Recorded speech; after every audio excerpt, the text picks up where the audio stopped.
भाई ये एक प्लेट में जो है ना बड़ा ज़बरदस्त मछली पड़ी है। ज़रा इनके रेट भी पूछते हैं और क्वालिटी भी ज़रा पूछते हैं ना। अस्सलाम वालेकुम। ये जो प्लेट में आपने मछली लगाई है, कौन कौन सा मछली है वाला? ये रीठा मच्छी है। रीठा रीठा। हाँ। और उर्दू में क्या बोलते हैं इसको? ये सिंगड़ा होता है। सिंगाड़ा। और वो सामने जो पड़ा है वो ये दया है। दैया।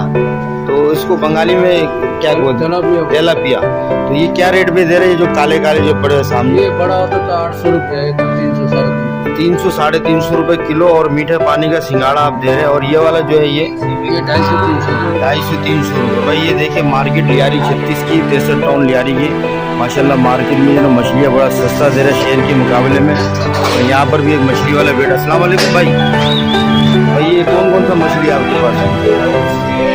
रहू रहू। क्या क्या रेट दे रहे हैं ये वाला? 350 रुपये का 1 किलो। ये कौन सा मछली है?